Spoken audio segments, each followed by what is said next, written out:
Bonsoir à tous. Je suis très heureuse d'animer cette quatrième causerie organisée par l'ADAGP qui est retransmise en direct sur sa chaîne YouTube. Causerie au cours de laquelle nous allons nous focaliser sur Paris pour savoir s'il y a une chance qu'elle redevienne un jour, bientôt peut-être, capitale des arts. Mais avant de rentrer dans le vif du sujet, j'aimerais juste revenir sur une claque. Celle reçue par la France en 1964 lorsque Robert Rauschenberg obtint le Grand Prix de la Biennale de Venise, alors que ce prix était jusque-là revenu presque de droit à des Français. Avant lui, il y avait eu Georges Braque et Jean Fautrier.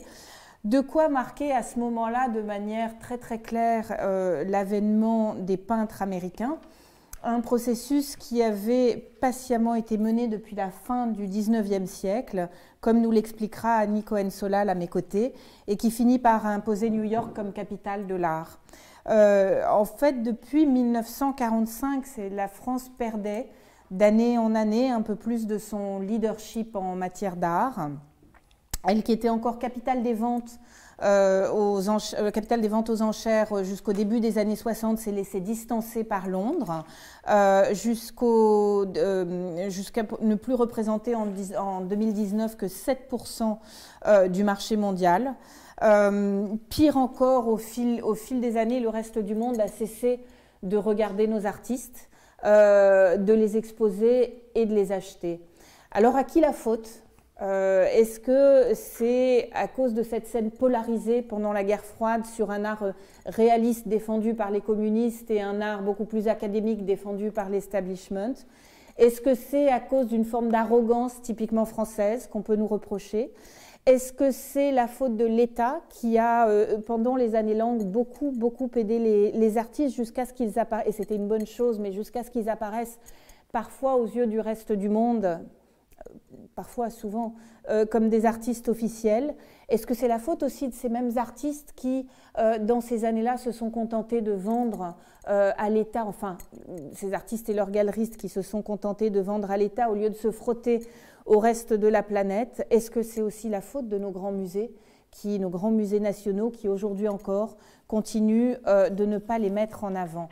Reste que les choses ont quand même commencé à changer au début des années 2000 avec l'arrivée d'une nouvelle génération de galeristes comme Kamel Menour ou Emmanuel Perrotin, avec aussi une nouvelle génération d'artistes plus ouverts sur le monde, parlant anglais, ce qui n'était pas forcément le cas de leurs aînés, n'hésitant pas à aller voir ailleurs ce qui se faisait, n'hésitant pas à aller vivre ailleurs aussi, des artistes de la diversité aussi pour qui c'était peut-être plus facile, qui avaient l'habitude de vivre avec plusieurs cultures et pour qui ça a été peut-être plus facile de partir.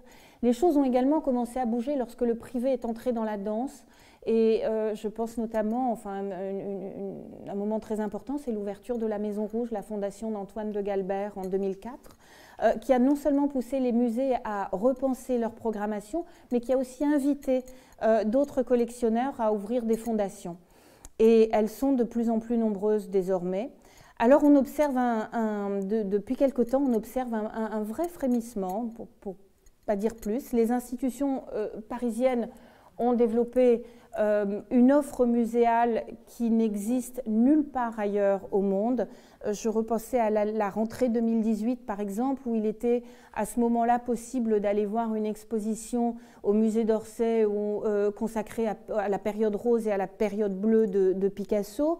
On allait au Grand Palais, on pouvait voir une rétrospective de Miro. À Jacquemart-André, musée privé, des tableaux de Caravage. À la Fondation Vuitton, une exposition absolument éblouissante consacrée à Basquiat.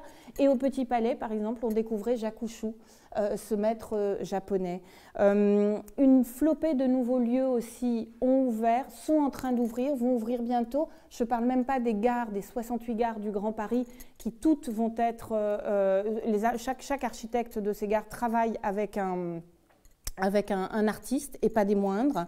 Les collectionneurs se sont mis en ordre de marche aussi, se sont rassemblés parfois au sein d'associations pour porter la scène française à l'étranger. Et puis, nos artistes commencent à être reconnus davantage. Autre bonne nouvelle, peut-être que ça sera même la seule bonne nouvelle concernant le Brexit, ça pourrait être une chance pour nous. notamment pour ce qui est du marché de l'art. Voilà, il y a autant de points que j'aimerais qu'on aborde ce soir autour de cette causerie avec nos invités que je vais vous présenter. Annie Cohen-Solal, vous êtes docteur ès-lettres et professeur des universités.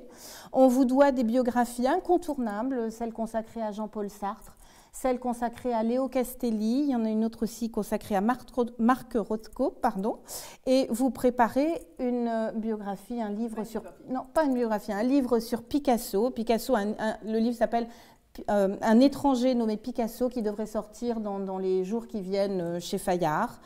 Et puis il y a aussi ce livre intitulé « Un jour ils auront des peintres », un titre que vous avez emprunté. C'est une phrase de Matisse dans lequel vous racontez comment les États-Unis se sont mis en ordre de marche pour permettre aux peintres américains de s'imposer. Vous avez également été conseillère culturelle auprès de l'ambassade de France aux États-Unis.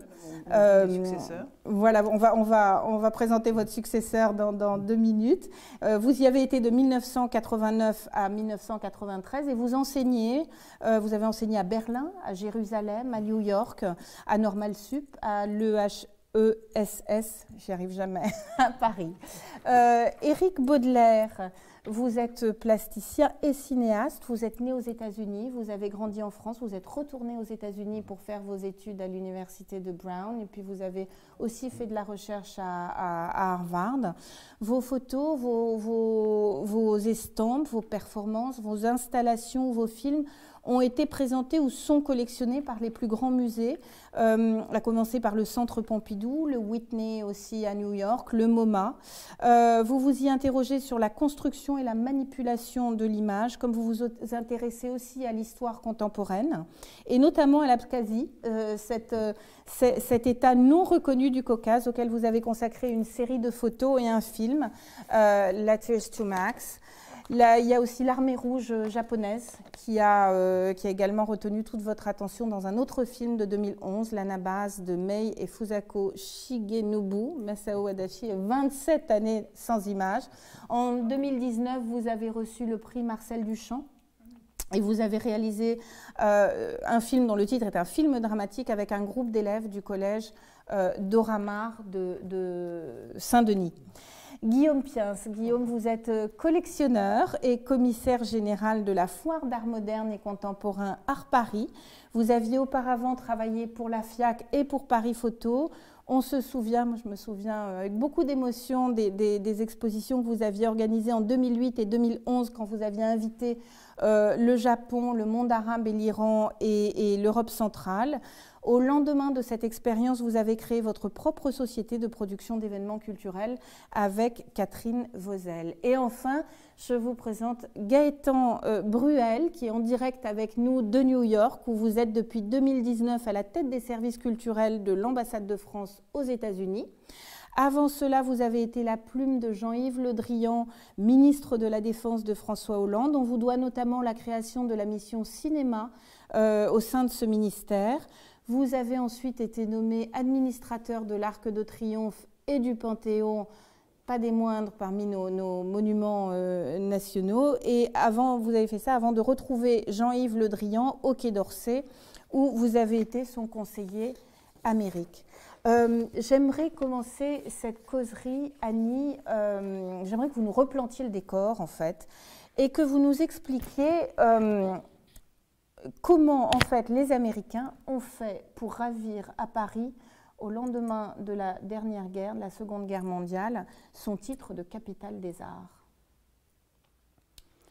Alors, il faut bien voir que dans le domaine de l'art, la situation était extrêmement différente d'aujourd'hui.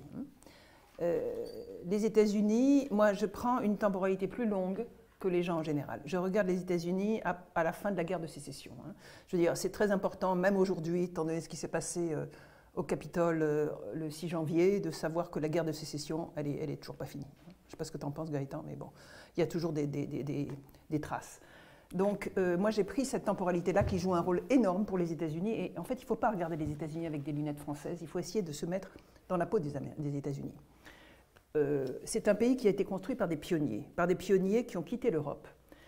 Et ils ont quitté l'Europe parce que ils critiquaient les monarchies occidentales, ils critiquaient le pouvoir de l'Église catholique, et pour eux, l'art, qui était dans les mains à la fois de l'Église catholique et des souverains de l'Europe, c'était une organisation qui les répugnait. Bon.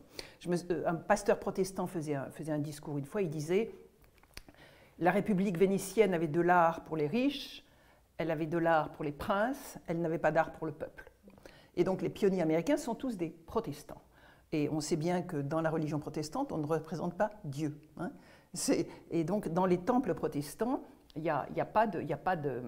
Donc cette Église catholique dégoulinante d'argent et ces monarchies occidentales dégoulinantes d'argent, c'est ça que les pionniers américains protestants ont voulu fuir en organisant ce nouveau pays.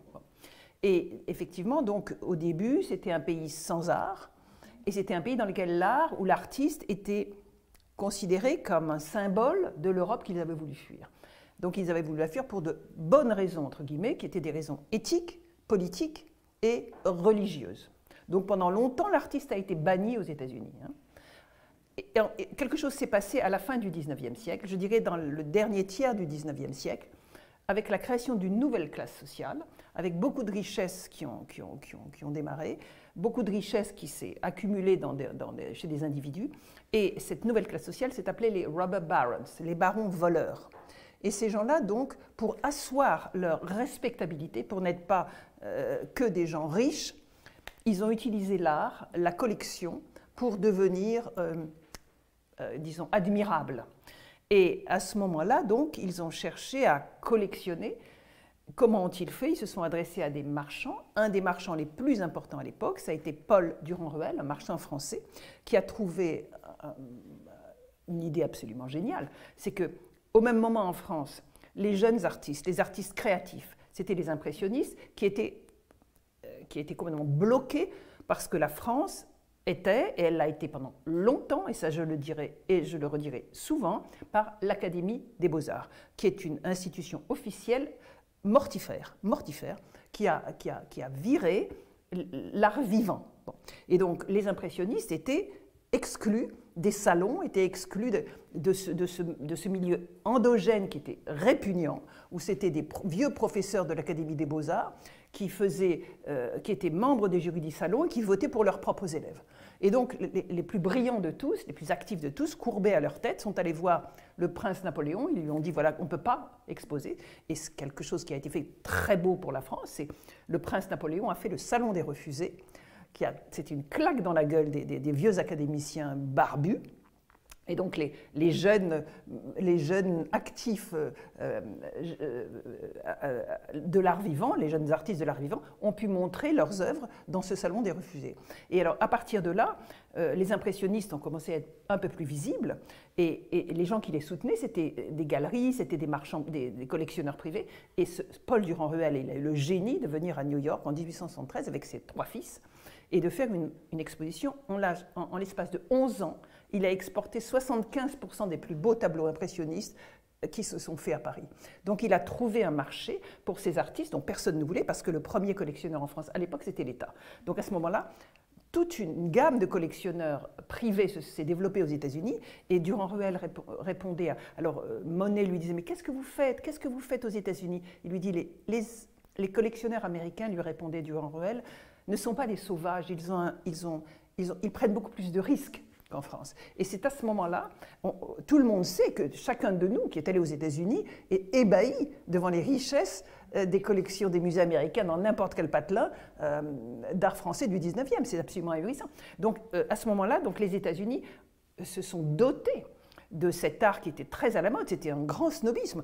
Les Américains ne collectionnaient pas l'art de leur pays, ils collectionnaient l'art européen.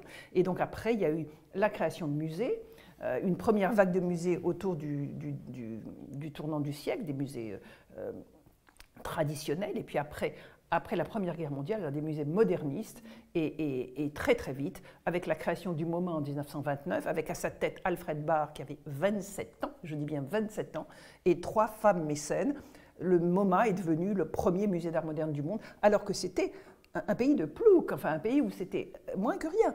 On avait, le goût était nul, on ne connaissait pas le... Bon, et effectivement, cette modification s'est faite en un temps record. Donc on a le temps long de l'Europe et le temps très rapide des États-Unis, et cette chose-là s'est mise en place. Et bien évidemment, moi je pense que c'est l'exil et ce sont les guerres qui créent le monde de l'art. Et je pense que le monde de l'art, si vous voulez, il est en avance sur la géopolitique. C'est par le monde de l'art qu'on sait vers où on va. Et c'est l'artiste, et je dis en regardant Eric, qui est le sismographe de notre temps. En fait, vous êtes le sismographe de notre temps. Tu es le sismographe de notre temps. Et effectivement, quelle influence alors ça a eu sur toute cette arrivée d'art comme ça, les États-Unis, si vous voulez, les artistes Yasmina, effectivement, avec les guerres, les artistes ont émigré. Le premier qui a émigré à New York, c'est Duchamp. Pourquoi? Parce qu'il ne voulait pas faire la Première Guerre mondiale et qu'en France, on crachait sur les hommes en civil dans la rue.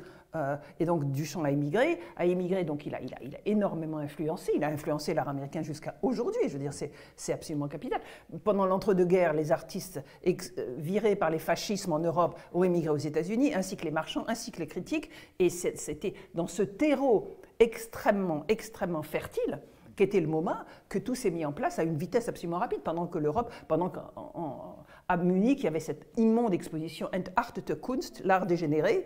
Voilà. Donc en fait, les choses se sont renversées extrêmement rapidement à cause des deux guerres mondiales et grâce à la créativité des artistes, quoi. Et que les artistes américains se sont nourris de ça. Absolument. Pour continuer. Pour continuer jusqu'à prendre le haut de la Ça prendra un peu plus de temps. Est-ce que les Français, comment les Français ont réagi? Est-ce qu'ils se sont rendus compte, est-ce que Paris s'est rendu compte du déplacement? Ça a pris du temps. Alors, moi, je dis que les gens les plus intéressants, vous avez dit vous-même que les jeunes artistes, aujourd'hui, les plus actifs, c'est ceux qui parlent les langues. Hein. Je sais qu'Éric, il est complètement biculturel. Pendant longtemps, les Français ne parlaient pas les langues. Bon, et effectivement, ceux qui ont fait les passages, parce que bon, c'est bien le terme de passeur, c'est une banalité de dire, mais les gens qui ont fait les passages les plus intéressants, c'est des gens qui connaissent les langues, c'est des agents de transformation culturelle. Un de ceux sur lesquels je travaillais, c'est Léo Castelli. On ne l'aime pas beaucoup en France, mais cet homme-là, il est né à Trieste. Trieste était le port de l'Empire austro-hongrois, il parlait 8 langues et il disait « Quello che conosce le lingue al mondo in mano ». Celui qui parle les langues a le monde entre ses mains. Et Léo Castelli, c'est lui qui a géré, qui a fait émerger Rauschenberg à la Biennale de Venise, parce qu'il savait manipuler les Italiens, les Français, les Allemands, tout le monde. Il connaissait les langues. Voilà. Et donc en face, il y avait les Français qui étaient raides, qui était rigide, et je vais vous lire ce qu'a écrit quelqu'un, ce qu'a écrit un Français, qui s'appelle Alain Bosquet, au moment où Rauschenberg a eu le prix de la Biennale de Venise en 1964. Il y a des jours sombres dans l'histoire de la conscience humaine. Il y a des moments honteux dans celle de la sensibilité. La consécration, si l'on peut dire, du peintre américain Rauschenberg est, dans le désarroi actuel, un événement dégradant, etc. Je dis, c'est dément, quoi. C'est dément, ça prend des proportions, c'est risible aujourd'hui, quoi. Mais en fait, c'est vrai qu'aujourd'hui, Paris, je veux dire, dans le New York Times, il y a des articles hyper élogieux sur la scène parisienne, qui est vraiment la plus belle scène du monde aujourd'hui, c'est clair. On va y venir, génial. Mais vous, quand vous êtes conseillère... Bon, moi, je voudrais quand même dire, Yasmina, oui, que quand j'étais conseillère culturelle, je vous ai remis un diplôme et vous aviez 17 ans et vous passiez votre bac et vous me l'avez... Voilà, il faut quand même le dire parce que c'est quand même marrant. Gaëtan, tu vois, elle avait 17 ans, c'est moi qui lui ai remis son diplôme du bac. C'est vrai? Aux Nations Unies. Bon, on ferme la parenthèse. On ferme la parenthèse. Ferme la parenthèse. Alors justement, au moment où vous me remettez mon diplôme et que j'ai 17 ans... C'est vrai, bah, il faut le dire, c'est marrant. Comment est-ce que les artistes, vous étiez aux premières loges, comment est-ce que les artistes français étaient perçus aux États-Unis à ce moment-là? On était en plein dans les années langues.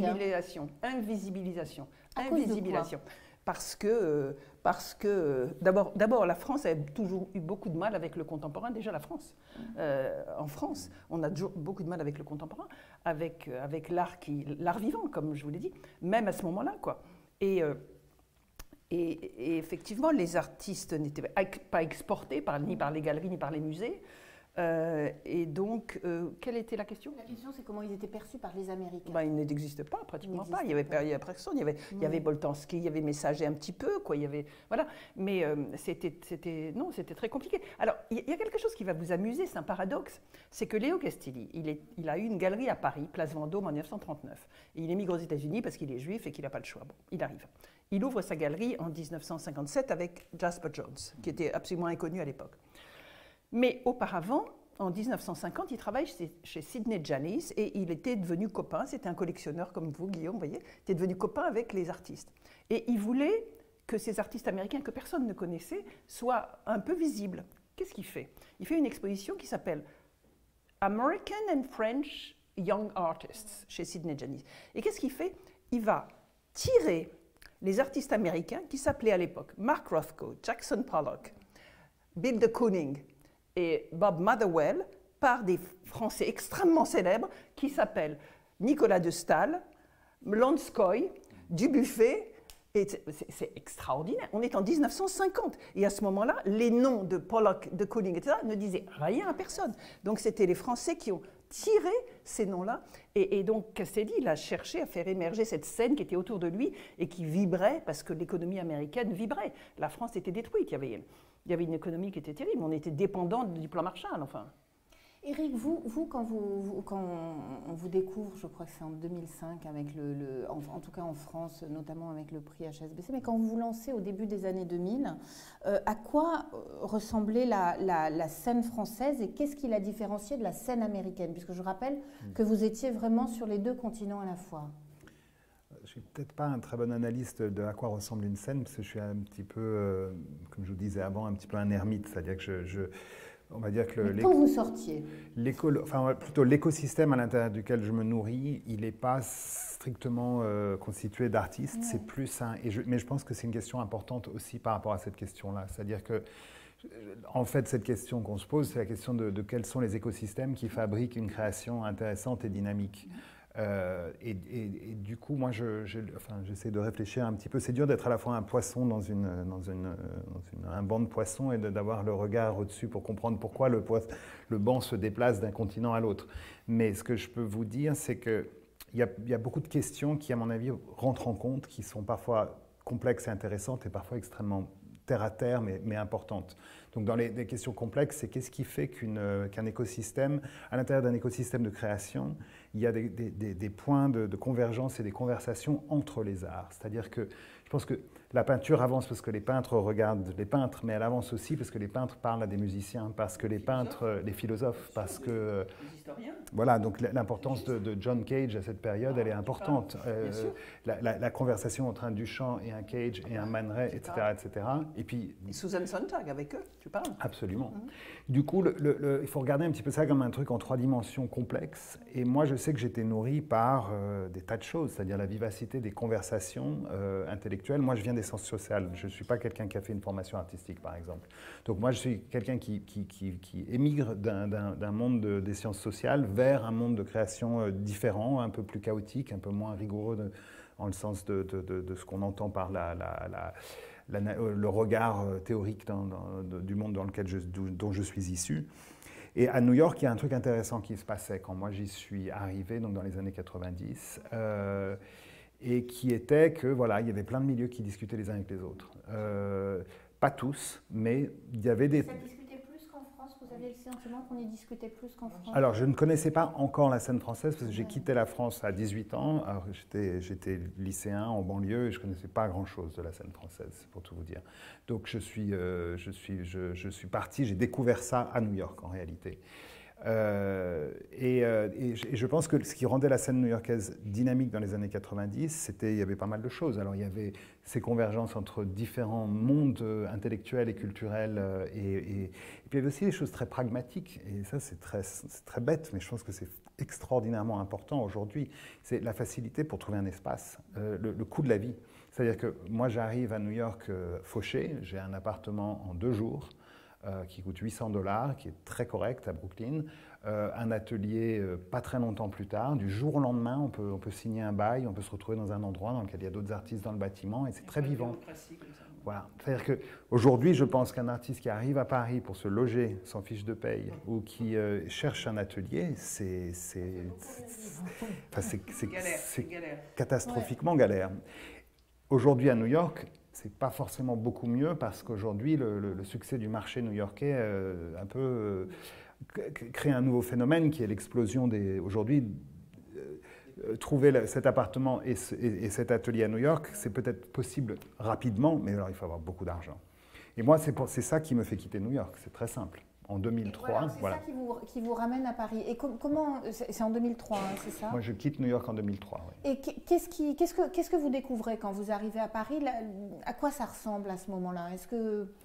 Très sincèrement, je me suis trouvé très seul, tout simplement parce que, mis à part le fait que la scène était ce qu'elle était, je n'ai pas de jugement à porter là-dessus, mais en tout cas, ce qui est certain, c'est que c'était un monde beaucoup plus fermé. C'est-à-dire qu'à New York, ce qui reste très agréable, c'est qu'on arrive de nulle part, d'Europe ou d'un bled du fin fond des États-Unis, ou dans mon cas, d'un champ qui n'était pas celui de l'art et d'une ville qui n'était pas New York. Parce que j'ai fait mes études à Providence dans le Rhode Island, et en l'espace de quelques semaines, d'un dîner, de 3 rencontres dans un métro, on peut tout à fait tisser des conversations, avancer. Et ça, ce dynamisme-là, il est extraordinairement important. Ce que j'ai trouvé en France en 2003, c'est que c'était très difficile d'avoir cette fluidité, on va dire, dans les conversations, dans les rencontres. Ça prend plus de temps. C'est d'autres, quand on les trouve, ces flux, quand on arrive à les rejoindre, ils sont passionnants. Mais c'est plus difficile d'accès.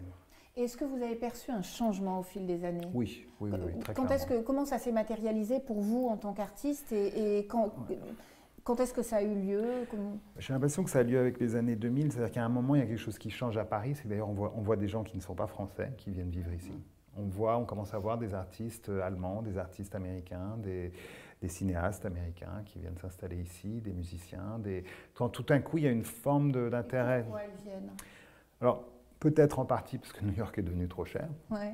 Peut-être en partie aussi parce que, curieusement, je crois qu'il y a aussi une forme de saturation de la scène artistique à New York où tout d'un coup, tout devenait trop cher. Ça veut dire qu'il fallait vendre des pièces extrêmement chères pour survivre. Donc, les artistes ne font plus que parler d'argent.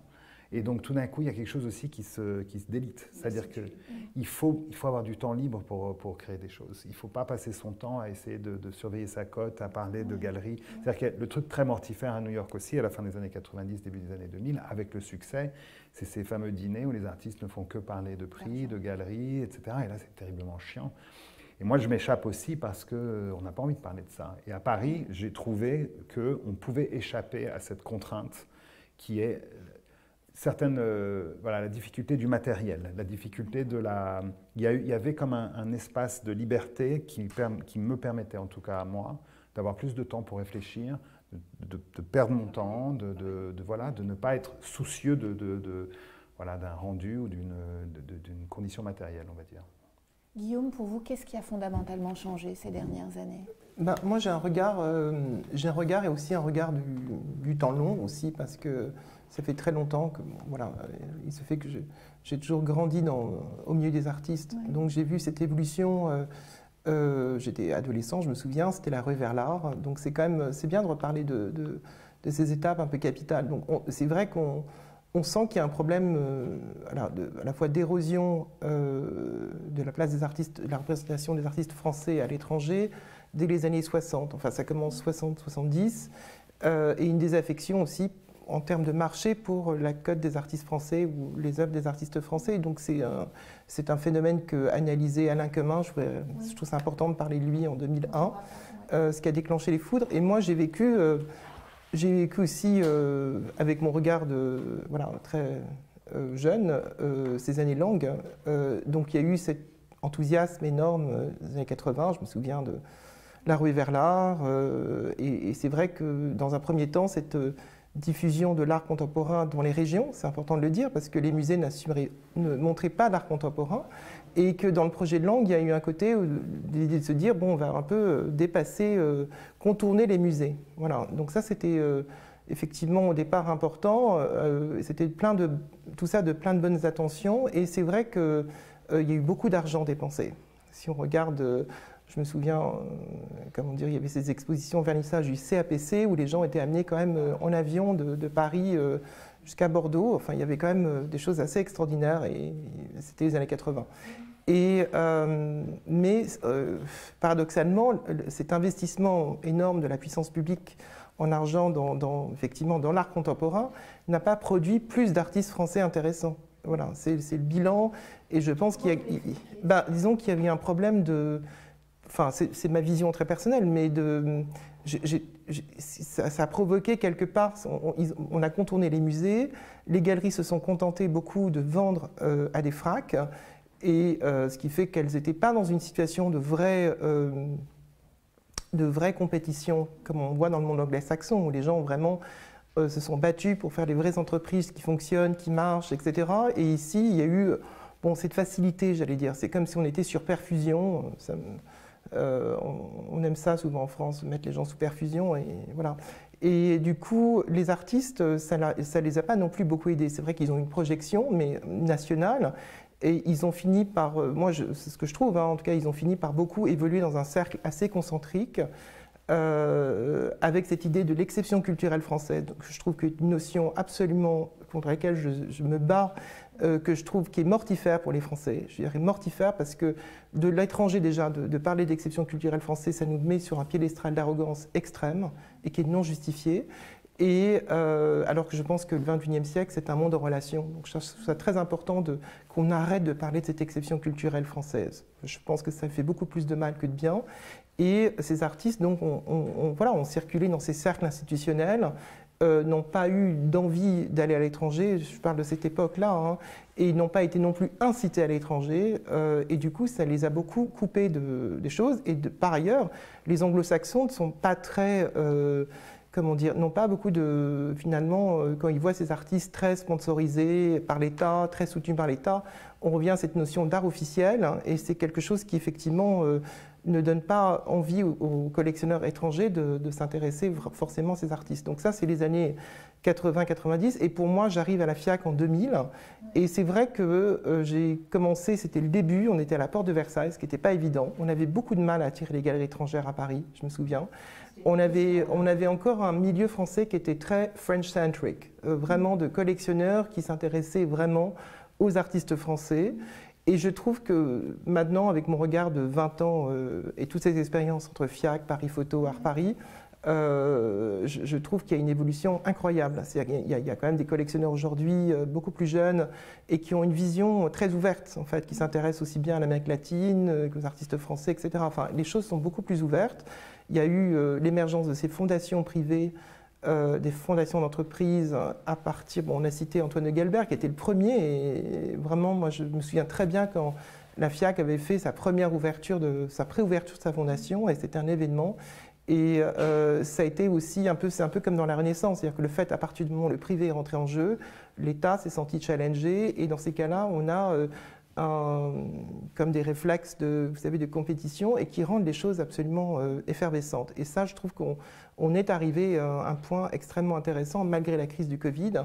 Et on sent bien qu'aujourd'hui, il y a un désir de Paris. Donc il y a beaucoup de choses qui se passent. Je suis très au courant de pas mal de projets qui vont surgir encore maintenant, mais il y a un milieu effectivement étranger qui veut venir à Paris. Moi, je vois de plus en plus, je suis allé visiter par exemple un projet de résidence que je trouve d'artistes formidables. C'est important de parler des résidences d'artistes parce que ça, c'est aussi un des outils du développement. Donc je vais parler de Push Manifesto, il y a 110 artistes. C'est à Clichy, de l'autre côté de la porte du périphérique, enfin la porte de Clichy, mais de côté du périphérique, avec une vue urbaine absolument incroyable sur Paris, des bureaux désaffectés. Donc le lieu est déjà, à la fois, il y a une fois d'étrangeté, et en même temps, les artistes ont investi les bureaux, qui étaient d'anciens bureaux. Les artistes reviennent. J'ai rencontré une artiste turque qui est arrivée de New York. J'ai rencontré aussi de très bons artistes français. Et on voit bien qu'il y a une vitalité qui est très réjouissante. Et si on parle de Push Manifesto, je peux aussi parler de Fimenko, qui a créé son propre programme de résidence, dans lequel on retrouve cet artiste qui est d'origine afghane, Cooper Academy par exemple. Je trouve qu'il y a beaucoup d'initiatives qui sont très intéressantes actuellement. Les galeries, par exemple, les galeries qui viennent à Art Paris aujourd'hui, qu'est-ce qu'elles viennent chercher à Paris ? Les galeries étrangères. Hein, Ben, en fait, c'est vrai que c'est bien que je vous parle du regard des galeries étrangères parce qu'elles m'ont toujours beaucoup parlé, surtout quand j'étais à Paris Photo et même à la FIAC, etc. C'est curieux parce qu'on a un profil de collectionneur qui est peut-être pas comme le collectionneur américain qui achète pour des millions de dollars, mais il y a des gens très actifs et qui font des choses finalement très intéressantes. Et les galeries trouvent que le public français est très cultivé, a un esprit critique incroyable, et j'ai toujours entendu ça. Je pense que c'est lié effectivement au travail que les musées ont fait, parce que je pense que le Pompidou a vraiment, et je pense qu'ils ont fait un travail de médiation remarquable, il a vraiment créé un vrai public pour l'art contemporain, et c'est curieux de me dire que les galeries, à la fois elles se plaignent des Français en disant oui, ils sont très critiques, bon, avec tout ce qu'on peut penser des Français qui effectivement sont des fois parfois trop critiques, et il faudrait peut-être arrêter ça aussi de temps en temps, mais de l'autre côté, ça veut dire aussi qu'il y a un œil cultivé, qu'il y a une connaissance, et qu'il y a quelque chose qui est beaucoup plus agréable que ces oligarchies qu'on voit à Londres, qui se baladent sur Frise, et qui sont plus préoccupés de ce qu'ils portent et de l'ambiance, j'allais dire, que de ce qu'ils voient. Voilà. Je vais me tourner vers New York et vers vous, Gaëtan Bruel. Est-ce que c'est facile aujourd'hui de vendre, entre guillemets, les artistes français aux États-Unis? Merci Yacine. Je dirais d'abord que j'hérite modestement de l'histoire que brillamment Éric, Guillaume et Annie ont décrite. C'est difficile de généraliser aujourd'hui. Chaque écosystème, celui de Paris, celui de New York, est complexe et leurs interactions sont encore plus. Surtout quand on considère que la géographie américaine des arts reste certes dominée par New York, elle doit aussi compter avec Los Angeles, avec le Texas et Miami dans une moindre mesure. Mais en même temps, cette question-là pose des enjeux clairs sur ce que Guillaume disait à l'instant, l'efficacité du modèle français de soutien à la création et surtout l'efficacité de ce modèle à l'international, notamment aux États-Unis. Et ici, on a peut-être quelques surprises à voir dans le débat. Pour moi, c'est important de rappeler, je crois qu'il y a un débat dans le débat. Est-ce que l'attrait pour Paris veut forcément dire un attrait pour la scène française? Est-ce que le retour de Paris comme place qui compte pour l'art contemporain, ce qui est évident au regard en tout cas des signaux faibles et de plus en plus forts qu'on a eu ces dernières années, est-ce que c'est en soi le signe que les artistes français eux-mêmes comptent davantage la scène internationale? C'est un enjeu qu'on connaît au Quai d'Orsay parce qu'il est assez classique. Est-ce que l'attractivité favorise l'export? Là, la réponse, c'est que c'est vrai en partie, mais en partie seulement. Et au fond, si on veut regarder, je crois, comment aujourd'hui les artistes français sont perçus aux États-Unis, il faut peut-être revenir à ce constat qui est que New York et Paris en matière d'art contemporain, c'est un peu comme si on voulait comparer Hollywood et le cinéma indépendant. Il y a beaucoup de chiffres à cet égard. Si on cite simplement l'étude d'Art Price de 2019 qui rappelait que New York représentait 17 fois le chiffre d'affaires de Paris, on peut se dire que les chiffres sont un peu cruels, mais en même temps, il faut tous rappeler que ça ne dit pas grand-chose de la qualité de ce qui est produit. Autrement dit, on cherche à avoir une appréciation qualitative d'où en est la scène française, comment elle est perçue, et en même temps, on reste obsédé, c'est bien normal, par un cadre quantitatif. Il me semble que le sujet est triple pour apprécier où on en est aujourd'hui aux États-Unis. La première question, c'est évidemment votre question. Quelle est l'adéquation entre ce qui est créé par la scène française et les attentes américaines? Et là, il y a 3 points qu'on peut mentionner rapidement.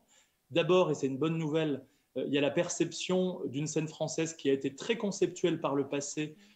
Et pardon de généraliser, c'est trop schématique, mais c'est quand même les impressions qu'on a en discutant avec des mécènes, avec des curateurs. Et en tout cas, il y a le sentiment vu des États-Unis qu'il y a de nouvelles générations d'artistes qui peut-être correspondent un peu plus à ce qui peut intéresser une partie des Américains. Un autre point qui est positif, c'est la perception qu'il se passe quelque chose à Paris, effectivement, entre le dynamisme des foires, le dynamisme du paysage des collectionneurs, ce qui se passe dans les institutions. Et en même temps, dernier élément, et ça c'est plutôt un point d'attention, il y a de manière évidente une montée des enjeux de diversité, d'égalité, et ça doit être un point d'attention pour nous, parce que sous cet angle, on n'est pas toujours le mieux perçu. Il suffit de regarder l'intérêt des curateurs américains pour les artistes français ou liés à la France qui ont une histoire ou une ascendance liée à l'histoire d'influence et de colonisation de la France en Afrique, ou en tout cas dont le travail interroge cette histoire, qu'il s'agisse de Kapwani Kiwanga, qui a été lauréate du prix étant donné en 2019 à l'Armorichaud, Mohamed Bourouissa, Naïl Beloufa ou Kader Atia. Ce qui est frappant, pour donner un exemple plus précis encore, c'est l'intérêt des professionnels américains pour les artistes de la Caraïbe française et francophone. Autrement dit, des artistes qui sont au fond assez peu visibles en France métropolitaine, qui sont pour ainsi dire notre périphérie, pas que géographique, aussi en quelque sorte conceptuelle, sont au centre de l'attention des curateurs américains. Et là, alors peut-être qu'on y reviendra dans la discussion, mais je voulais le dire en une phrase au cas où on n'y revenait pas. Il me semble que l'enjeu, ce ne serait pas de se dire, bon, il faut se dépêcher d'importer le modèle américain, parce que ce prisme communautariste n'est pas tout à fait le nôtre, mais en réalité, sous des approches différentes, nous travaillons sur les mêmes enjeux. Comment est-ce que l'artiste s'empare de la question des inégalités? Et je crois qu'il y a dans l'approche française, dans la scène française, une approche politique, une approche sociale qui, à mon sens, a des chances d'être entendue aux États-Unis. Donc, premier élément, et c'est votre question, et ça c'est essentiel, c'est effectivement qu'est-ce qui, dans la scène française, peut parler aux Américains. Mais ce n'est pas du tout le seul élément. Il me semble qu'il y a un deuxième élément, et ça renvoie au constat très juste, je trouve, que faisait Guillaume, c'est l'enjeu de l'accompagnement que l'ensemble de l'écosystème, et pas que la puissance publique, aussi les institutions privées, les collectionnaires, peuvent faire cette scène française à l'international. Et là, il y a un double paradoxe pour moi. C'est que d'un côté, on est un pays où objectivement, il y a un accompagnement fort de la création, et paradoxalement, cet accompagnement, il est faible sur l'international. Et le deuxième paradoxe, et c'est ce que Guillaume pointait, c'est que cette intervention publique en France, elle est vraiment à double tranchant à l'étranger. Vu des États-Unis, singulièrement dans un contexte de crise, le vieux modèle français de financement de la culture par l'État, il est à la fois envié, jalousé, mais aussi décrié. Il y a vraiment ce soupçon. Et en matière d'art contemporain, ça me paraît particulièrement un enjeu. Il y a ce soupçon que la scène française ne serait pas assez forte pour se soutenir elle-même, qu'elle aurait systématiquement besoin d'un appui de la puissance publique. Et donc, pour le dire en un mot, je crois que l'enjeu, ce n'est pas forcément d'apposer l'étiquette Made in France et d'être dans des logiques où on sortirait le petit drapeau français, parce que ce n'est pas toujours ce qui rend service aux artistes. Et puis le dernier point, je serai plus rapide, c'est peut-être cette conscience que les artistes ont eux-mêmes de cet enjeu d'internationalisation. Il y a à l'évidence une nouvelle génération qui est plus attentive à développer ses pratiques, ses réseaux en dehors d'un cadre strictement national. Et en même temps, je trouve que ça pose des questions de fond sur la manière dont on pense encore aujourd'hui la formation des artistes en France. Est-ce qu'on peut estimer que les écoles des beaux-arts, et plus largement les cadres de formation initiale en France, sont suffisamment ouverts à l'étranger? Il suffit de regarder par exemple le nombre d'enseignants américains qui enseignent en France comparativement à d'autres pays comme l'Allemagne. Ou également des questions sur les instruments de mobilité et ce formidable outil que sont les résidences, avec ce qu'il a d'un peu figé aujourd'hui et ce qui pourrait évoluer. Alors, c'est intéressant que vous parliez de la faible représentation des artistes français à l'international, parce que je vous posais une question un peu provocante, en fait, à tous les deux, puisque vous avez occupé le même poste, Annie. On a quand même l'un des meilleurs réseaux culturels internationaux au monde, à travers les services culturels des ambassades de France, dont vous êtes les représentants. On a les instituts français, on a les alliances françaises. Alors, comment ça se fait qu'avec tout ça, on n'arrive pas à mettre en avant nos artistes ? Annie, est-ce que tu veux commencer ou... Moi, je me souviens de mon temps. Attends, écoute, je ne vais pas faire le mois de mon temps, etc. Bon, moi, c'était il y a 30 ans, Coco. Hein. Donc, il y a 30 ans, la solution... Coco, depuis 30 ans, qu'est-ce qui s'est fait ? Non, mais attends, non, attends, il n'y a pas mieux que Gaëtan. Mais il y a 30 ans, tu sais ce qu'on disait aux artistes français ? Il faut avoir une bourse à PS1. Voilà, c'était aux artistes français qui voulaient s'exporter, on essayait, et puis tu vois, on a les bourses qu'on donne à l'ambassade de France. Comment ça s'appelle déjà ce fonds étant donné, c'est ça, étant donné. Oui. Explique un peu ce que c'est étant donné, Gaëtan, ce serait important que tu racontes ça. Non, mais juste sur la question, parce que je vois que l'heure tourne, comment ça se fait en fait? Qu'est-ce qui grippe dans la machine? Moi, j'ai une réponse simple, c'est qu'à mon avis, on ne regarde pas au bon endroit. Si on attend que ce soit les instituts français, les alliances françaises qui font ce travail-là, oui. Je pense qu'on se trompe en partie d'interlocuteur. Les alliances françaises sont avant tout des centres de langue. Les instituts français sont des centres de langue et des lieux culturels qui font une programmation culturelle, mais ce n'est pas des galeries, ce n'est pas des musées. Et je trouve qu'aux États-Unis, on a justement la chance d'avoir, depuis les origines, depuis que Claude Lévi-Strauss, notre lointain prédécesseur à Annie et à moi, qui a été le premier conseiller culturel aux États-Unis, a pensé un service culturel qui justement était dans une logique B2B, c'est-à-dire plutôt que s'adresser au grand public américain à travers des lieux, eh bien, on va directement s'adresser aux professionnels et aux prescripteurs, et donc on va faire l'économie de lieux. Aujourd'hui, le service culturel français aux États-Unis, c'est une centaine de personnes réparties dans 10 villes. Nous n'avons pas de lieu, c'est-à-dire que l'enjeu, c'est moins de faire des choses chez nous qui seraient un peu moyennes que de travailler avec les prescripteurs, les professionnels, les lieux où il faut être. Et je crois qu'aux États-Unis, le service que l'on peut rendre à la scène française, c'est de faire d'abord ce travail, d'abord aux côtés des gens dont c'est vraiment le métier et tout l'écosystème français, des galeries, des associations, etc., qui accompagnent les artistes, mais aussi et surtout auprès des Américains. Aux États-Unis, vous avez, et c'est ça ce qui fait la magie de ce pays, encore peut-être pour quelques années, voire décennies par rapport à un pays comme la Chine, qui certes est un marché aujourd'hui incontournable, mais en même temps, aux États-Unis, vous avez ce qui est unique, une concentration d'instances de validation, où concrètement, pour être un artiste français percé, il faut réunir à la fois le relais critique, la présentation et l'acquisition par des institutions, il faut être représenté peut-être par une galerie américaine, il faut être acheté par des collectionneurs qui eux-mêmes d'ailleurs se retrouvent au sein des boards. Donc vous avez un écosystème qui est dur à pénétrer et tout notre travail, c'est justement de voir comment nous pouvons susciter et entretenir l'intérêt de ces professionnels, ces prescripteurs pour la scène française. À partir de là, mais peut-être que ce n'est pas le moment, mais il faudra se dire un mot de ce qu'est le fonds étant donné, qui est l'instrument important depuis une petite trentaine d'années de soutien de la scène française aux États-Unis. Mais Yasmine, vous me dites quand c'est le bon moment pour en dire un mot. On va en parler. Mais oui. J'avais envie d'intervenir dans le débat parce que peut-être que je vais lancer à nouveau quelque chose d'un peu pas orthodoxe, mais je trouve que voilà, je trouve que la Villa Médicis, au lieu d'être à Rome, devrait être à New York déjà.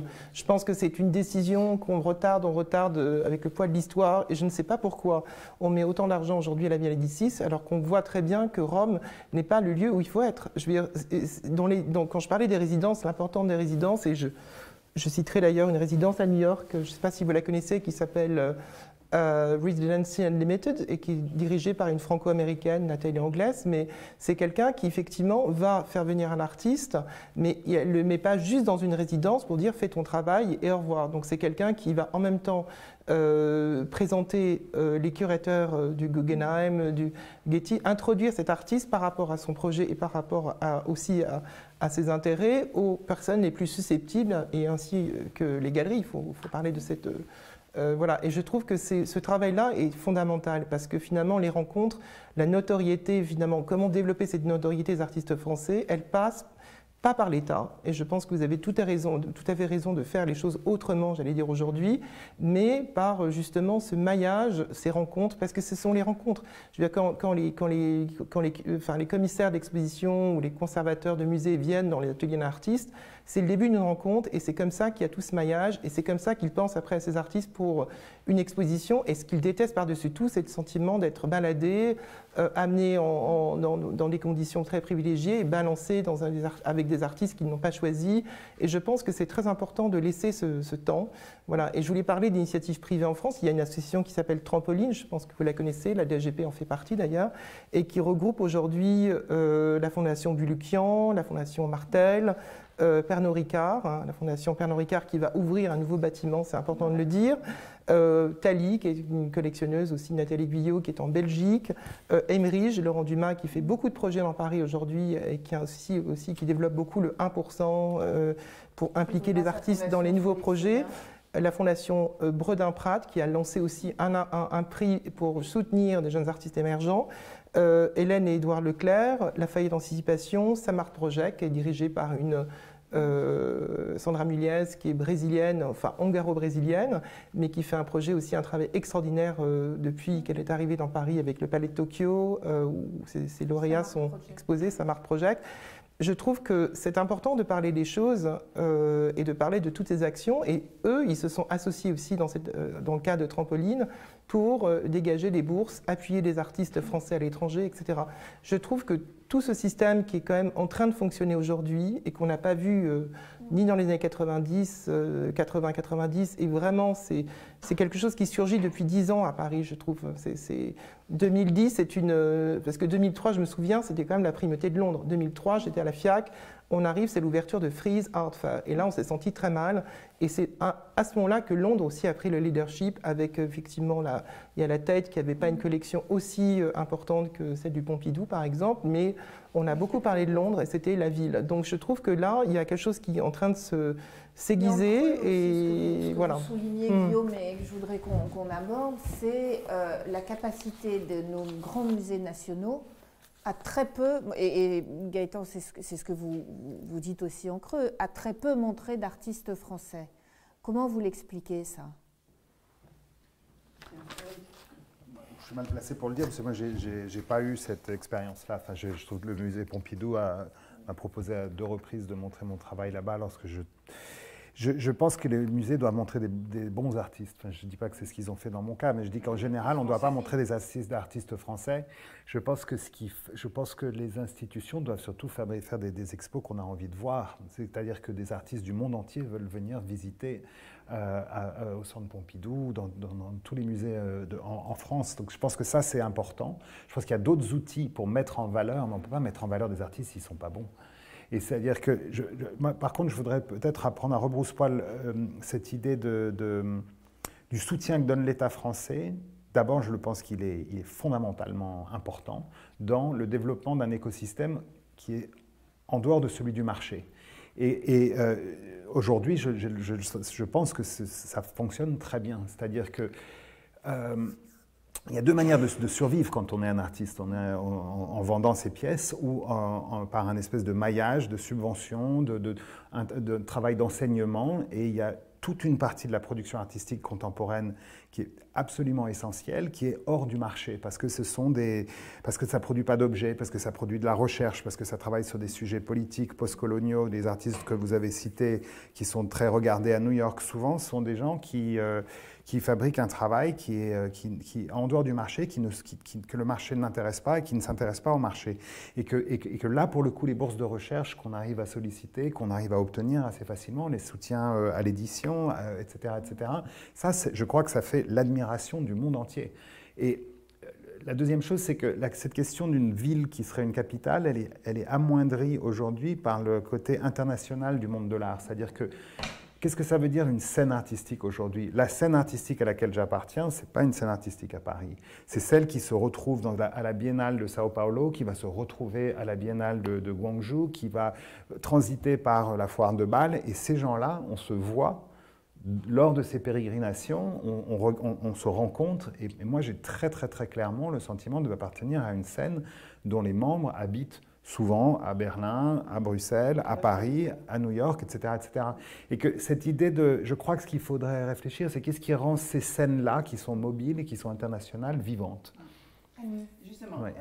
La grande différence avec l'époque où je vous ai remis ce prix, ma belle, c'est qu'à l'époque, on était vraiment engoncé dans des idées d'art national. Et je voudrais rappeler que c'est la France qui a produit aussi quelque chose d'essentiel dans la nouvelle dans le nouvel écosystème dans lequel nous sommes maintenant, c'est-à-dire une scène polycentrique. C'est l'exposition Magicien de la Terre de Jean-Hubert Martin en 1989. C'est la chose que j'ai vue avant de partir pour New York, Gaëtan. Quand je suis partie à New York, je suis arrivée en octobre 89, je venais de voir Magicien de la Terre. J'avais ça dans mes valises. Et qu'est-ce que c'est Magicien de la Terre? C'est ce très grand commissaire, Jean-Hubert Martin, qui est biculturel parce qu'il est alsacien franco-allemand, et qui a senti, bon, je rappelle pour les gens qui ne savent pas ce qu'était Magicien de la Terre, qu'il était inadmissible que l'art, que les grands musées occidentaux ne montrent que des artistes occidentaux. Et donc il a ouvert grand les portes du Centre Pompidou et de la Villette à des artistes chinois, russes, coréens, africains, océaniens, etc. Et cette exposition est totalement mythique. Et c'est cette exposition qui a créé la Biennale de Guangzhou, qui a créé les biennales en Afrique. Donc cette exposition, elle vient... J'ai demandé souvent à Jean-Hubert, parce que j'ai fait une révision de Magicien de la Terre 25 ans plus tard, en 2014 au Centre Pompidou, et j'ai demandé, j'ai dit, Jean-Hubert, qui était ton mentor? Il m'a dit, c'est Lévi-Strauss. Et tu vois, Gaëtan, ce qui est très intéressant, c'est que on est un pays avec un passé colonial, hein, ce que nous reprochent souvent les Américains, mais on est aussi un pays avec les premiers penseurs post-coloniaux qui ont eux-mêmes influencé des grands commissaires. Et donc, Magicien de la Terre, c'est un modèle pour tous les... Tu te souviens, l'année dernière, on devait faire un panel quand le MoMA a fait sa nouvelle... Il faudrait raconter la nouvelle collection du MoMA, elle est très intéressante. On n'a pas ça en France encore. Ce qu'on a mis en face des Demoiselles d'Avignon de Picasso. Faith Ringgold, cette femme afro-américaine, je veux dire, c'est des choses qui sont très intéressantes, des espèces de... On a mis Rothko, des œuvres de Mark Rothko face à un artiste coréen, je veux dire, c'est très intelligent. Donc on fait ces espèces de frottements comme des silex qui... On n'a pas ça encore à Paris, je veux dire. Voilà, donc c'est ça que je voulais dire, c'est que Paris a produit aussi ce polycentrisme de la scène, il est aussi né à Paris. Hein, voilà. J'ai envie de dire quand même que oui, de toute façon, la France a toujours été, a été une terre d'accueil. Hein. Enfin, je veux dire, il y a bien avant, dans les années 20, 30, etc. Et ça a continué, mais dans les années 60, 68, j'ai vu une exposition très intéressante récemment au Reina Sofia à Madrid, hein, qui parlait de cette scène française étrangère et qui est venue parce qu'il y a eu différentes vagues. Il y a eu, par exemple, les Argentins, les gens qui ont fui les dictatures, dictatures d'ailleurs aussi bien communistes que d'Amérique latine. Donc, en fait, ça fait longtemps que nous, on a évidemment, la France, c'est toute la difficulté de dire artiste français, parce que maintenant, on dit artiste en France, vivant en France. Enfin, des difficultés parce que, et même le Pompidou se pense différemment de la tête à cause de ça, à cause de cet héritage, du fait qu'on est une terre d'accueil. Mais ça ne nous dédouane pas nos responsabilités. Moi, c'est ça que je suis en train de vous dire. Je peux très bien, enfin, en tant qu'Art Paris, je vais vous parler, puisque je me suis beaucoup intéressée justement à ce qui venait d'Afrique, ce qui venait d'Asie et ce qui venait de Russie. Ça ne m'a pas empêché, depuis 2018, de demander chaque année à un curateur, un commissaire français, de balayer la scène française pour lui donner beaucoup plus de visibilité. Et je pense que ça, c'est des choses, c'est des actes très intéressants. On a commencé avec François Piron, qui s'est intéressé aux artistes en marge de l'histoire, parce que c'est le problème de la France, c'est qu'il y a un dogmatisme et qui a fait beaucoup de mal aux artistes, parce qu'on a toujours exclu des gens qui faisaient ceci ou cela. Il fallait toujours suivre un peu le côté processualiste. Donc ça, je pense que ça nous a fait beaucoup de mal. Après, j'ai enchaîné avec Camille Moreno et son association Aware sur les femmes artistes en France. Et j'ai trouvé très intéressant qu'on fasse une édition genrée de cette édition, qu'on parle des femmes, des artistes femmes, qui ont beaucoup contribué justement, si on parle de l'abstraction. Et je crois que même Christine Massel va leur dédier une grande exposition au Pompidou. Voilà, et chaque année, et là cette année c'est très intéressant, en 2021, on est avec Hervé Mikhailov, et le thème c'est portrait et figuration et le retour de la peinture figurative. Alors là, je suis très content de prendre le contre-pied des Duchampiens, qui ont dit depuis longtemps que la peinture était morte. Or, on voit qu'il y a une excellente génération aujourd'hui de peintres, de jeunes peintres figuratifs, qui justement ont complètement ravivé la peinture au contact du réel, en parlant de naturalisme social. Donc, il y aura des noms que vous allez entendre, comme François Malingré, comme Rose Barbera, qui est en résidence d'ailleurs aussi à Push Manifesto. Et je pense que ça va être tout à fait réjouissant de voir cette génération qui s'intéresse à la peinture, voilà, qui est assez jeune. Une dernière question à tous. Cet avenir, vous le voyez comment, à court, moyen terme? Est-ce que vous voyez Paris continuer sur sa lancée? Gaëtan de New York, est-ce qu'on commence à faire peur aux Américains ou pas encore tout à fait? Éric, vous, comment vous vous sentez aujourd'hui dans ce... Est-ce que tout va bien? Est-ce que je m'en vais? Non, en fait, je pense que moi, je suis l'exemple type de quelqu'un qui désormais a réussi à trouver un appartement où je peux me vivre avec ma famille, un atelier qui me plaît, qui ne coûte pas les yeux de la tête. Mais je ne voudrais pas être un artiste qui arrive à Paris aujourd'hui. Peut-être qu'il pourra être accueilli à Push Manifesto ou au Docs, qui font un travail extraordinaire. Et ça, je crois, il ne faut vraiment pas sous-estimer l'importance de ces terreaux-là. Mais la vraie question, je crois, au-delà des aides et du marché, c'est est-ce qu'on peut vivre à Paris? Est-ce qu'on s'amuse à Paris? Est-ce qu'on a envie de venir ici? Et ça, je pense que c'est très complexe pour répondre à ces questions-là. Et les leviers pour jouer là-dessus ne sont pas simples. C'est-à-dire que la Cité internationale des arts, par exemple, est très importante, mais elle n'a pas beaucoup de moyens. Et que... moi, je pense qu'il ne faut pas s'intéresser, il ne faut pas s'inquiéter de New York, il faut plutôt se poser la question de savoir est-ce qu'un artiste qui veut venir en Europe, est-ce que cet artiste va venir aller à Porto, à Berlin ou à Bruxelles ou à Paris. C'est plus ça la question. Comment faire pour que Paris soit un endroit où il est possible de venir? C'est pas simple ça. Gaëtan, de New York, comment est-ce que vous voyez la situation? Je veux dire que, vu New York, il y a un effet d'optique sur ce qui se passe à Paris. À l'évidence, d'ailleurs, ce qui est passionnant d'observer, c'est que dans un contexte qui globalement ne bénéficie pas à l'influence française, ce qui se passe ces dernières années aux États-Unis, c'est qu'en bref, les États-Unis regardent vers d'autres géographies que la nôtre, ils regardent vers l'Afrique, vers l'Asie.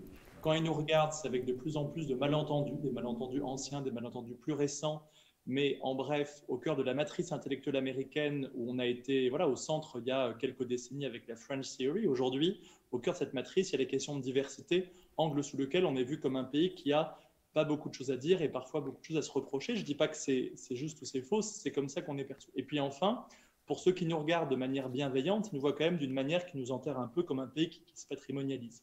Eh bien, dans ce paysage-là, l'exception, c'est peut-être l'art contemporain. Et c'est d'autant plus exceptionnel quand on se rappelle l'histoire que nous a rappelé Annie pour commencer, c'est qu'effectivement, vu de New York, vu des États-Unis, entre les nouvelles fondations, le dynamisme du marché, les collectionneurs, cette scène française, notamment dans cette dimension plus figurative, on sent qu'il se passe quelque chose. Mais là où, et ce serait peut-être mon seul message, là où c'est peut-être quand même un effet d'optique, il n'en reste pas moins qu'en termes de chiffres, il y a un gap important, qu'il y a encore du chemin à parcourir et qu'effectivement, on a peut-être nous-mêmes une focalisation sur New York que les Américains n'ont pas en retour sur la France. Et je crois que rien n'est joué par avance. Un paramètre important, c'est celui qu'Annie décrivait pour commencer, c'est la vitesse. C'est le fait que dans le contexte actuel où on peut être heureux de voir qu'en France, le paysage culturel traverse relativement mieux la crise que dans d'autres pays, notamment aux États-Unis.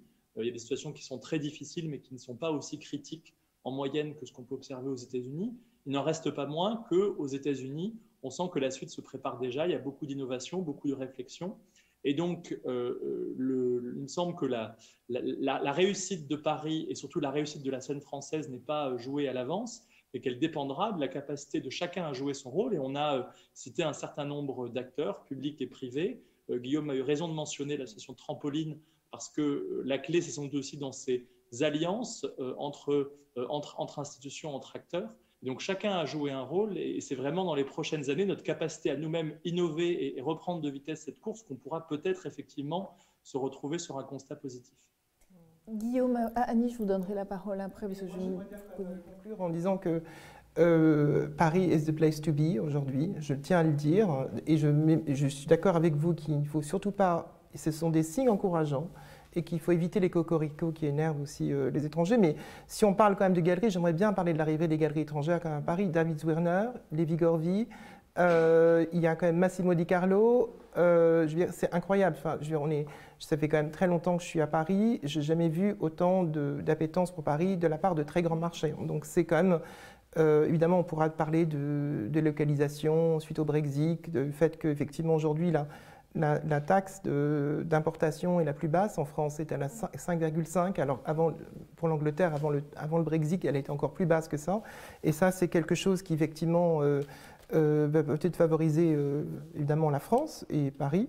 Je parlerai de la rénovation des institutions. Quand je vois, c'est le but de mon programme VIP pour les collectionneurs en 2021, c'est de parler de ce renouveau de Paris. Je veux dire, quand vous voyez tous les musées se rénover, je parlerai du Carnavalet, entre autres. Je parlerai enfin, il y a quand même un nombre de bâtiments qui sont en rénovation, un nombre, voilà, un quartier qui va bientôt, dans 4 ans, va ouvrir près du Louvre. Il y a donc, j'ai parlé de ces résidences d'artistes qui sont de plus en plus présentes. Il y a effectivement toutes ces initiatives privées, entre les prix, entre les bourses, c'est bien d'en parler parce qu'il y en a beaucoup.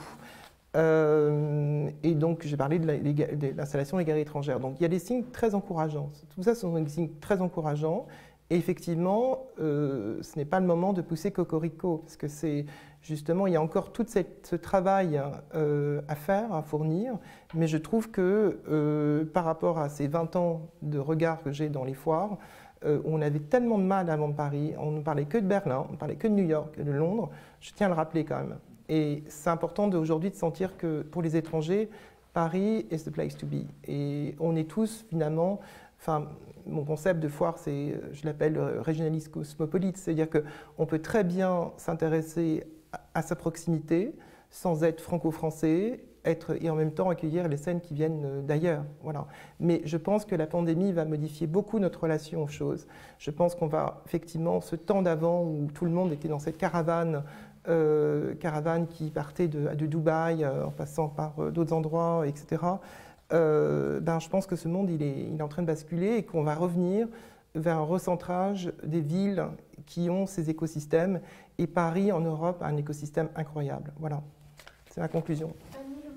Avant de prendre les questions. Il y a Paris, mais il y a Paris, mais il y a aussi Lyon, il y a Marseille, il y a Saint-Étienne, il y a Bordeaux, etc.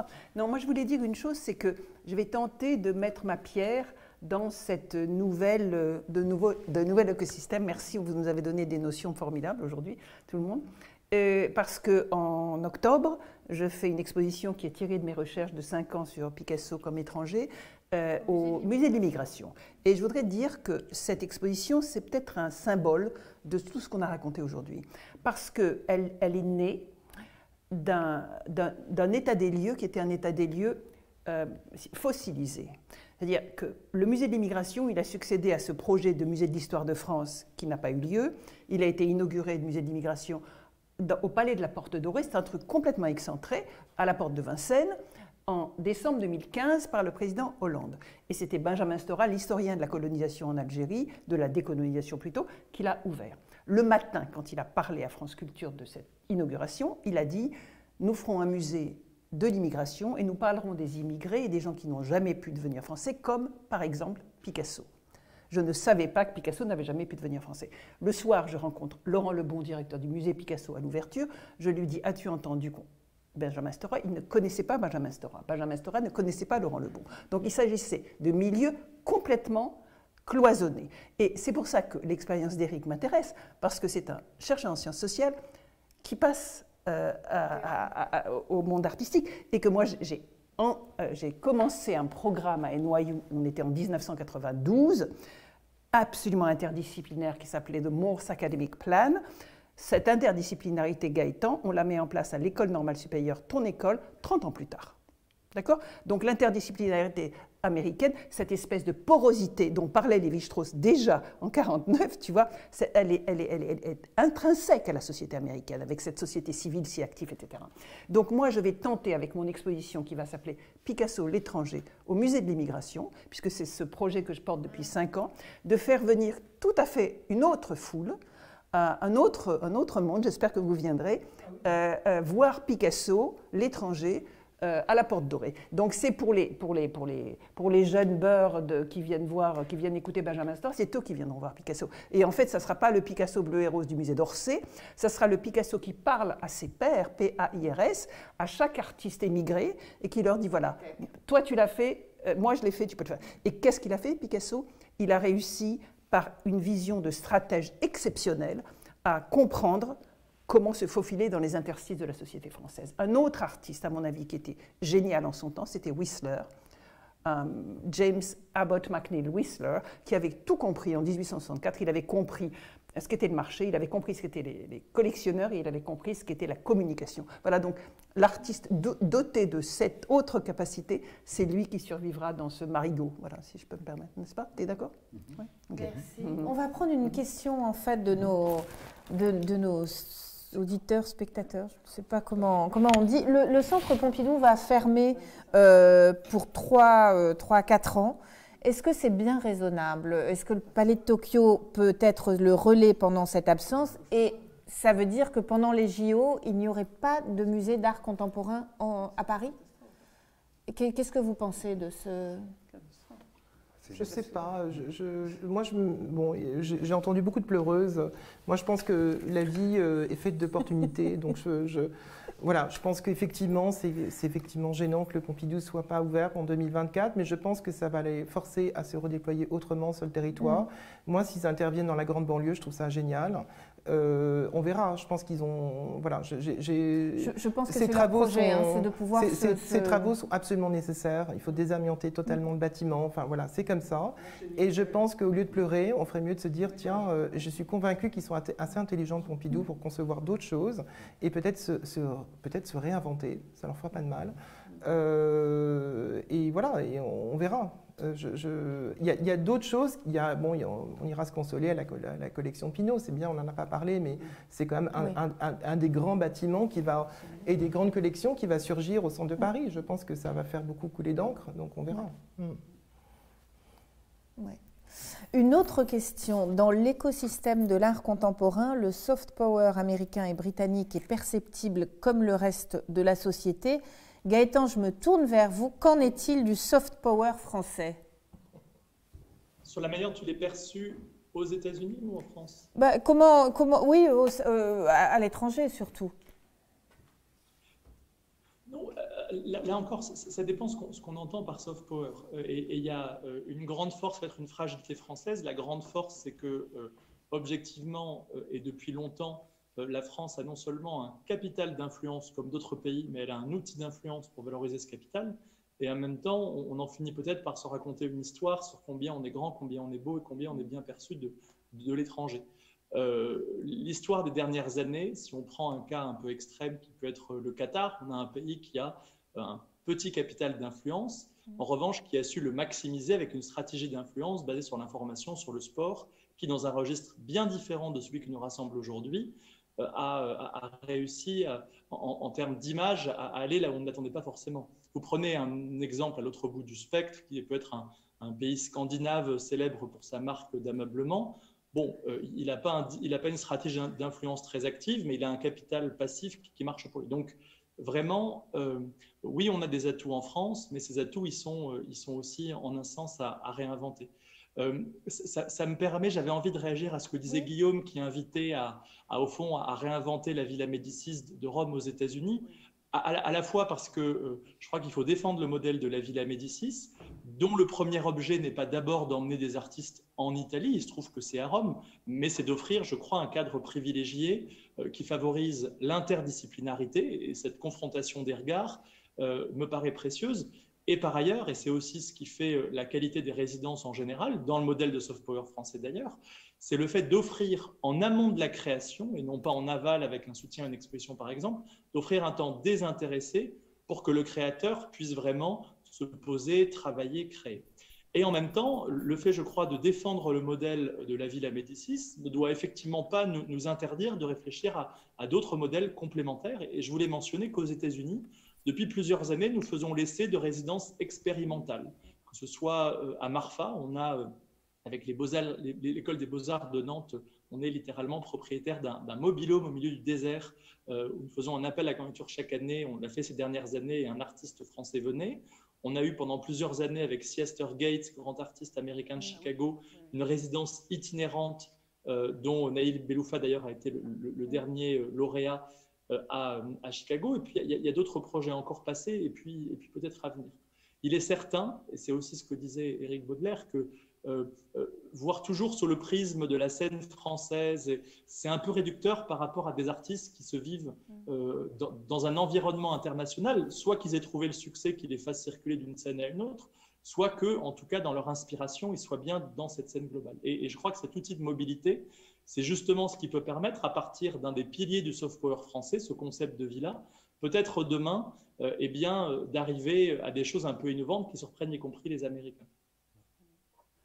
Je voudrais vous poser une dernière question à tous les trois. Quelles sont les erreurs à ne surtout pas commettre cette fois-ci qu'on a pu commettre par le passé, dont il faut nous garder aujourd'hui? Annie? C'est trop d'État, trop de présence de l'État. Je veux dire, je me souviens, il y a quelques fois, il y a eu des expositions d'artistes français exportés en masse une fois à Los Angeles, je ne sais plus quelle année c'était, ça a été rejeté par les Américains avec violence, et ça, on a mis 10 ans à s'en remettre. Il y a eu c'est beaucoup plus subtilement qu'il faut agir, avec une analyse beaucoup plus globale, et pas une espèce d'exportation brutale. Voilà, je pense que c'est... Vas-y. Moi, je dirais peut-être une erreur à ne pas commettre, quand on veut se rendre compte de la vivacité de la scène new-yorkaise, il y a un rendez-vous tous les 2 ans qui permet de s'en rendre un petit peu compte. C'est la Biennale du Whitney. Historiquement, c'est un marqueur. Et on peut voir, on regarde les années 80, la Biennale du Whitney, on s'aperçoit qu'il y a des choses comme ça qui vont donner naissance à des mouvements, etc. Donc, moi, je serais assez intéressé de voir si on pouvait faire quelque chose qui permettrait de se rendre compte de alors, ce ne serait pas la scène parisienne, ce serait peut-être quelque chose de francophone, quelque chose de plus vaste. Je crois que la tentative faite par Okui et Nuezor à la Triennale de Paris était vraiment intéressante et que je pense que voilà, donc la grande erreur à ne pas commettre, c'est de ne pas poursuivre ça. Parce que ce qui était formidable avec la Triennale de Okui, c'est que d'abord c'est un immense commissaire à qui on l'a confié, qui n'était pas français et qui avait un regard comme ça et qui a tout de suite compris comment faire une exposition qui a permis de faire bouger les choses. Moi, je sais que c'est à ce moment-là pour moi, il y a un avant et un après à Paris. Il y a un moment où il y a quelque chose qui s'est figé là. Donc, ça, il faut poursuivre, je pense. C'est beaucoup plus important. Une vitrine c'est un rendez-vous. C'est comme si c'était un moment où on consacre un certain nombre de mètres carrés à une régularité avec un commissariat qui change et on se dit qu'est-ce que ça veut dire aujourd'hui que cette scène-là. Et on peut la définir d'une manière très très vaste, cette scène. Il faut qu'il y ait une transversalité évidente, mais ça permettrait au moins de comprendre s'il y a quelque chose qui se joue ici et maintenant ou pas. Et celle d'Okui, elle m'a permis de comprendre qu'il se jouait un truc ici. Ouais. Guillaume. Enfin, vous savez, le temps passe, mais moi je me souviens de ce que faisait Suzanne Pagé à l'Arc, où elle demandait, je me souviens très bien, d'ailleurs, Rudy Bord avait été... Je trouve ça très intéressant ce qui s'est passé dans ces moments-là. J'ai trouvé beaucoup moins convaincu une version gérée par des fonctionnaires de la culture, qui était la force de l'art et qui était beaucoup d'argent pour pas grand-chose, finalement. Exactement.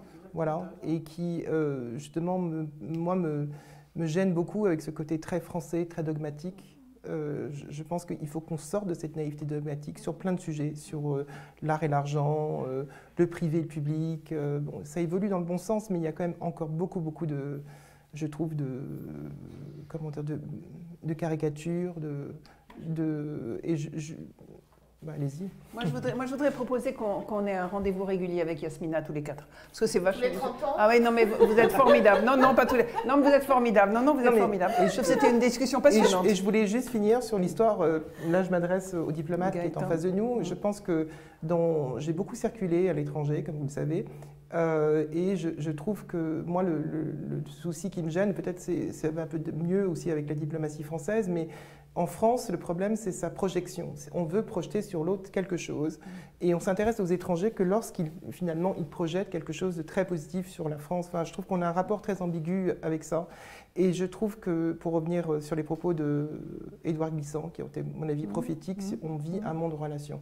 C'est vrai que d'être invité à la Biennale des Arts, j'arrive à l'ambassade de France, qu'est-ce que je vois? Napoléon, les grands tableaux d'histoire. Et je me dis, mais aujourd'hui, au XXIe siècle, on ne pourrait pas se dire, tiens, on devrait faire une collaboration entre des designers français qui sont talentueux d'aujourd'hui et des artistes sénégalais, puisqu'on est en Sénégal. Je trouve qu'au niveau de la diplomatie, c'est très insuffisant et on est toujours dans cette projection de notre histoire. Gaëtan. Si vous me permettez d'ajouter un mot et en souscrivant au constat de Guillaume, mais quand même pour finir pour ma part sur une note positive et vous donner un exemple très concret, parce qu'on parle de comment on peut soutenir la scène française aux États-Unis. J'ai un exemple, une échéance à vous donner, un exemple de ce que fait l'État et qui marche bien avec des partenaires privés. C'est donc ce fonds Étant donné, qui existe depuis 25 ans, qui a été monté par des fondations françaises et américaines, la fondation Ford, la fondation FACE. On le fait bien sûr avec l'ADAGP, avec le CPGA, avec l'Institut français, le ministère de la Culture. Ce fonds, il attribue 3 types de bourses et pour moi, c'est un bon exemple de comment la réflexion a évolué ces dernières années sur qu'est-ce qui peut bénéficier à la scène française aux États-Unis. Premièrement, des bourses pour des artistes français qui ont un projet de recherche aux États-Unis en lien avec un partenaire américain. Dans l'autre sens, des bourses pour que des curateurs américains viennent faire un séjour de recherche en France. Et enfin, des bourses de production pour que des institutions américaines non-profit, pas des galeries, mais des musées, des centres d'art, puissent faire une exposition présentant le travail d'artistes français aux États-Unis. À travers cet ensemble de 3 types de bourses, on a en 25 ans donné plus de 3 millions de dollars à plus de 300 projets. On a par ailleurs accompagné une trentaine de curateurs américains en France. L'an passé, pour quasiment 200 000 $, on a eu 15 lauréats, je vous épargne le détail, mais je le mentionne parce que ce dispositif qui est maintenant assez connu des Américains parce qu'il existe depuis longtemps, parce qu'on a aussi un comité de sélection de professionnels français et américains indépendants. On avait Adam Weinberg, le directeur de Whitney, il y a encore peu de temps. Ce dispositif-là est très connu et on est justement en train de sélectionner les projets pour l'année prochaine. Et donc, pour tous ceux que ça intéresse, vous avez jusqu'au 28 février, allez sur le site de la fondation FACE, F-A-C-E. Et donc, c'est pour des projets dans ces 3 catégories, donc artistes français venant aux États-Unis, pour ce qui intéressera nos auditeurs, des projets qui commencent entre le 1er juin 2021 et le 30 août 2022. Ça, c'est un exemple, ce n'est pas du tout le seul. Et il faudrait aussi dire un mot de TextWork, par exemple, l'initiative de la Fondation Ricard avec la DAGP sur le fait d'inciter des critiques étrangers à venir travailler sur la scène française. Mais il y a aussi des choses concrètes qui se font qui, je crois, vont dans le bon sens. Annie, pour moi, finir. Moi, j'avais juste quelque chose à dire, c'est que la grande modification qui s'est passée depuis que vous étiez petite et depuis que j'étais conseillère culturelle, c'est qu'on est passé dans un autre modèle. Et on n'est plus dans la description d'un artiste en fonction de sa nationalité ou son passeport, mais pour reprendre les termes des penseurs aujourd'hui, à mon avis, les plus intéressants, c'est les penseurs indiens.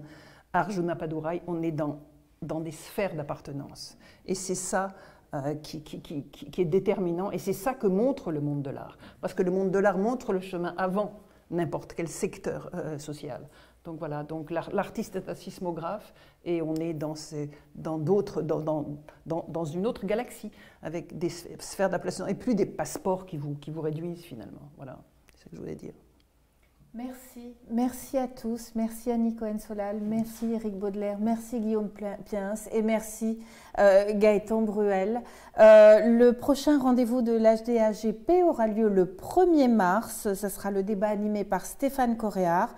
Rendez-vous à la même heure sur la même chaîne et merci à tous de nous avoir suivis. Bonne soirée.